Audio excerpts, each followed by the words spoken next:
ಇವತ್ತು CWRC ಪ್ರತಿನಿತ್ಯ 3,500 cusecs ನೀರನ್ನು 15 ದಿನಗಳ ಕಾಲ ತಮಿಳುನಾಡು ಗಳಿಸಬೇಕು ಅನ್ನೋ ಆದೇಶ ಮಾಡಿದೆ.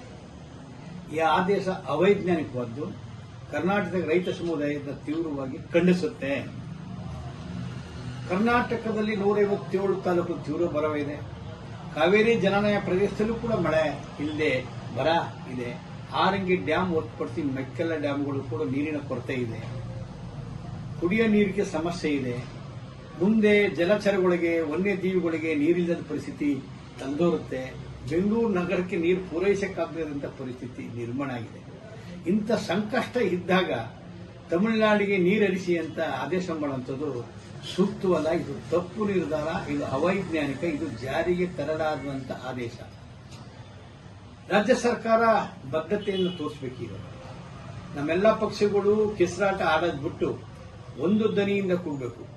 ಎಲ್ಲಾ ಪಕ್ಷಗಳು, ಸಂಘಟನೆಗಳು ಒಂದಾಗಿ ಒಂದು ದನಿಯಿಂದ ಮಾಡಿ ರಾಜ್ಯದ ರೈತರ ಹಿತಾಸಕ್ತಿಯನ್ನು ಕಾಪಾಡಕ್ಕೆ ನಾವು ಕಟಿಬದ್ಧವಾದ ನಿರ್ಧಾರವನ್ನು ಮಾಡಬೇಕು.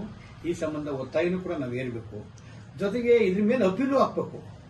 ಕಾವೇರಿ ನಿರ್ವಹಣಾ ಮಂಡಳಿ ಮುಂದೆ ಅಪೀಲ್ ಹೋಗಬಹುದು, ಸುಪ್ರೀಂ ಕೋರ್ಟ್ಗೂ ಅಪೀಲ್ ಹೋಗಬಹುದು. ತರಾತುರಿಯಲ್ಲಿ ಯಾವುದೇ ನಿರ್ಧಾರ ಮಾಡಬೇಕಾದಂತ ಅವಶ್ಯಕತೆ ರಾಜ್ಯ ಸರ್ಕಾರದ ಮುಂದೆ ಇಲ್ಲ. ರಾಜ್ಯ ಸರ್ಕಾರ ಕಠಿಣ ನಿಲುವನ್ನು ತಗೊಂಡ್ರೆ, ನೀರು ಬಿಡಲ್ಲ ಅಂತ ಇದ್ರೆ ನಮ್ಮ ರೈತ ಚಳವಳಿ ಅದ್ರ ಪರವಾಗಿರುತ್ತೆ. ಎಲ್ಲ ಪಕ್ಷಗಳು ಪರವಾಗಿರಬೇಕು ಅಂತ ನಾವು ಹೇಳ್ತೀವಿ. ಒಂದು ಪಕ್ಷ ರಾಜ್ಯ ಸರ್ಕಾರ ರೈತರ ಹಿತವನ್ನ ಕಾಪಾಡಲ್ಲ ಅಂದ್ರೆ ದೊಡ್ಡ ಚಳುವಳಿಯನ್ನ ಮಾಡಬೇಕಾಗುತ್ತೆ. ಈ ಸಂಬಂಧ ಈ ತೀರ್ಮಾನವನ್ನು ವಿರೋಧ ಮಾಡಿ ನಾಳೆ ರಾಜ್ಯಾದ್ಯಂತ ರೈತ ಸಂಘ ಎಲ್ಲಾ ಜಿಲ್ಲೆಗಳಲ್ಲೂ ಕೂಡ ಪ್ರತಿಭಟನೆ ಮಾಡಬೇಕು ಅಂತ ಕರೆ ನೀಡಿದ್ದೀವಿ. ನಾಳೆ ಮೈಸೂರಲ್ಲಿ ಕೋರ್ಟ್ ಮುಂಭಾಗ 11:30 ಗಾಂಧಿ ಪ್ರತಿಮೆ ಮುಂದೆ ಒಂದು ಚಳವಳಿ ನಡೆಸಿದೆ. ಮೈಸೂರು ಜಿಲ್ಲಾ ರೈತ ಸಂಘ ಕರೆ ನೀಡಿದೆ. ಒಟ್ಟಾರೆ ಸಂಕಷ್ಟ ಸೂತ್ರ ಇಲ್ಲದಂತ ಪರಿಸ್ಥಿತಿಯಲ್ಲಿ ಮಾತುಕತೆ ಮುಖಾಂತರ ಬಗೆಹರಿಸಕ್ಕೆ ಪ್ರಯತ್ನ ಮಾಡಬೇಕು. ನಾಳೆ ಆಗಸ್ಟ್ 3 ಮಾತುಕತೆ ಇದೆ. ಒಳ್ಳೆ ಬೆಳವಣಿಗೆ ಆಗಲಿ ಅಂತ ಆಸೆ ಮಾಡ್ತಿದ್ದೀವಿ.